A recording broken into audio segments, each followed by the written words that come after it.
Hello guys, good morning to all of you. This is Magiraj here and now we are going to get discuss about the electric potential due to the electric dipole.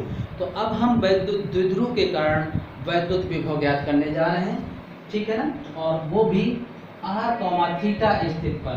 तो द्विध्रुव के कारण वैद्युत विभव कारण r, theta स्थिति पर वैद्युत विभव। अब हम ये ज्ञात करने जा रहे हैं, तो इसके लिए अगर देखिएगा इसका ज्योमेट्री क्या हो जाएगी। ये कोई वैद्युत विभव है, द्विध्रुव है, सॉरी, एक ए बिंदु एक बी बिंदु, एक पर चार्ज प्लस क्यू होगा तो एक पर माइनस क्यू होगा। इसकी लंबाई जो है 2a मान लिया, तो मध्य बिंदु O से ये लंबाई a और a में बट जाएगी। अब हमने थीटा स्थिति पर, थीटा कोण पर r दूरी पर कोई बिंदु हमने P माना है, जिस बिंदु पर वैद्युत विभव ज्ञात करना है। मान लिया ये दूरी r1 और ये r2 होगी। क्लियर? तो अब हम परिणामी वैद्युत विभव जो होगा वो होगा क्या, V = Vp, P बिंदु मान लें 1/4πε0, और Q भी दोनों से कॉमन, पहले का आएगा Q/R1 और दूसरे का आएगा -Q/R2। तो ये Vp आ जाएगा 1/4πε0 Q 1/R1 -1/R2। ये समीकरण 1। देखिएगा, माना कोई वैद्युत द्विध्रुव AB जिसकी लंबाई 2a है, इसके मध्य बिंदु O से थीटा कोण पर तथा r दूरी पर कोई बिंदु P लिया, जिस पर परिणामी वैद्युत विभव ज्ञात करना है। माना A से P तक की दूरी r1 तथा B से P तक की दूरी r2 है। विभव अदिश राशि होगी, इसलिए VA और VB का अदिश योग हो जाएगा, तो P बिंदु पर परिणामी वैद्युत विभव ये होगा। अब हम जो कुछ भी करेंगे 1/R1 - 1/R2 का मान निकालने के लिए करेंगे। देखते हैं ये क्या होगा। अब हम R1 और R2 कैसे सॉल्व करें, तो देखिएगा इसके लिए हमने क्या किया कि इनसे हमने लंब डाल दिया ऐसे, और इसको और आगे बढ़ा दिया, इससे लंब ये आ जाएगा। ये थीटा है तो ये थीटा होगा। मान लेते हैं कि ये A' बिंदु है और ये B' बिंदु है। तो अब ये दूरी और ये दूरी कैलकुलेट करना है। तो देखिएगा ये इस तरीके से है, ये थीटा है और ये A है, ये O बिंदु है, ठीक है ना। तो एक बार देखिएगा, साइन थीटा अगर निकालेंगे तो लंब बटे कर्ण, ठीक है ना, ये दूरी ये है AA' तो AA' आ जाएगा A साइन थीटा, यानी ये वैल्यू A साइन थीटा है, तो यहाँ पर भी A साइन थीटा हो जाएगी, ठीक है। इसी तरीके से हम ये निकालना चाहें, अगर cos थीटा यूज करें आधार बटे कर्ण, तो OA' आ जाएगा A cos थीटा, यानी ये वैल्यू आ जाएगी A cos थीटा, ठीक है।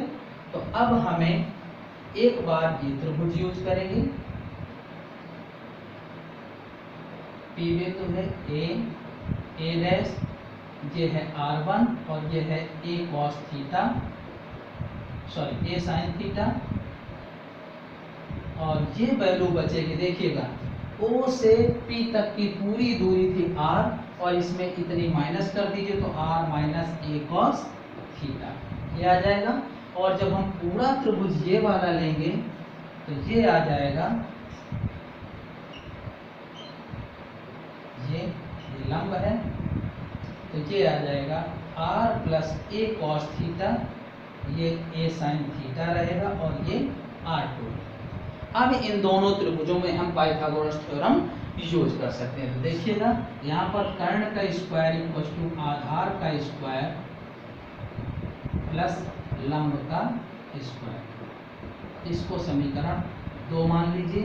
और इसी तरीके से R2² = R + A cos theta whole square plus A sin theta whole square, ठीक है।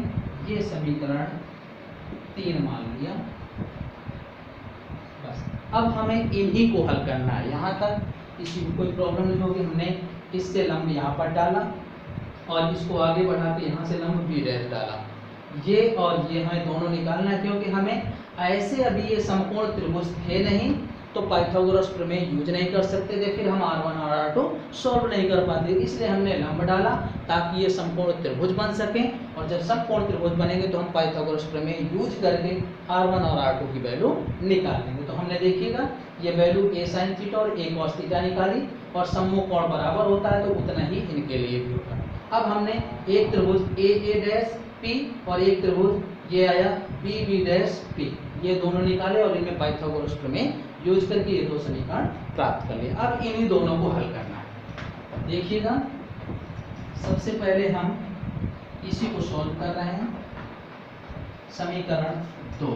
तो देखिएगा समीकरण 2 से ये आएगा r1 square equal to r square plus a square cos square theta minus 2ra cos theta plus a square sine square theta. तो ये टर्म दोनों एक जगह रख देंगे तो ये आ जाएगा r square plus a square cos square theta plus sign square theta 1 minus 2ra cos theta, ये आ जाएगा। अब इसको हम कंप्लीटली सॉल्व कर देते हैं। तो ये r1 इक्वल टू ये पूरा अंडर रूट हो जाएगा r square plus a square minus 2ra cos theta power 1/2। r1 equal to r square, इसे कॉमन लेंगे तो r बाहर आएगा 1 plus a square by r square minus 2a upon r, एक r स्क्वायर। देखिए हर एक पद में r स्क्वायर से डिवाइड होगा जब हम r स्क्वायर कॉमन लेंगे, ठीक है ना। आप ऐसे दिखा सकते हैं r square 1 r square upon r square cos theta पूरे का 1/2। तो देखिएगा इससे 1/2 तो r बाहर आ जाएगा, ये हो जाएगा 1 plus a square by r square minus 2a by r cos theta power 1/2। और ये वाला पद जो है a square by r square less than 1, तो a square by r square tends to 0, क्योंकि द्विध्रुव की लंबाई जो होती है अति अल्प होती है और उस r की तुलना में अत्यंत सूक्ष्म, तो इसको हमने शून्य कर दिया। तो r1 इक्वल टू आ जाएगा r1 minus 2a by r cos theta power 1/2, या इसको हम 1/, निकाल लें तो 1 upon r 1 minus 2a by r cos theta power 1/2। अब इसको फिर सॉल्व करें। ऐसा हमने इसलिए किया है क्योंकि हमें 1 अपॉन r1 चाहिए। तो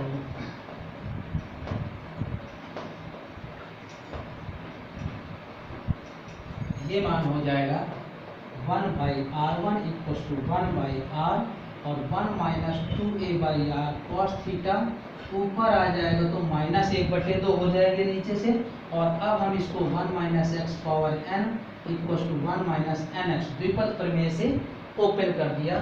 तो 1 by r1 equal to 1 by r 1 minus 1/2 minus 2a by r cos theta, यानी ये 1 माइनस एक्स वाले पद में n का मान गुणा हो जाता है, माइनस माइनस प्लस 2 से 2 कैंसिल हो जाएगा। 1 by r1 1 by r 1 plus a cos theta by r, ये आता है। देखिएगा जब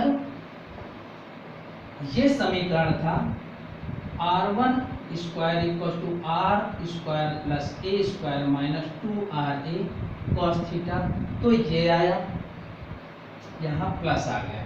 तो जब दूसरा समीकरण नंबर 3 से देखिएगा r2 square equal to r square plus a square plus 2ra cos theta ऐसा होगा, तो 1 अपॉन r2 का मान क्या होगा। देखिएगा जब यहाँ माइनस है तो ये पद प्लस हो गया, और जब यहाँ प्लस है तो ये पद क्या हो जाएगा, माइनस हो जाएगा।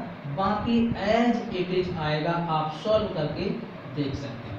तो ये समीकरण को हमने 4 मान लिया और इस समीकरण को 5, यानी समीकरण 2 से हमने निकाला तो ये मान और समीकरण 3 से निकाला तो ये मान आ गया। अब इन दोनों मानों को हमें क्या करना होगा, इन दोनों मानों को हम माइनस कर दें तो ये मान मिल जाएगा। तो अब यहाँ पर हमने किया समीकरण 4 माइनस समीकरण 5, 1/r1 minus 1/r2 equal to 1/r1 plus a cos theta upon r minus 1 minus plus a cos theta upon r। ठीक है,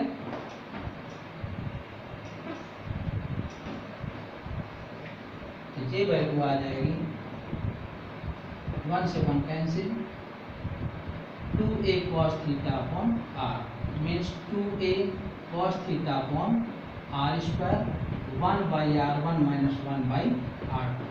अतः समीकरण 1 में मान रखने पर, अब जो मान आया है इस समीकरण 1 में रख दीजिए, तो Vp आ जाएगा 1/4πε0 q 2a cos theta upon r square. तो q इंटू 2a क्या हो जाएगा, p cos theta upon r square. तो ये आ जाएगा। अब यहाँ पर हम अक्ष में और निरक्ष में दोनों स्थितियां सॉल्व कर सकते हैं। तो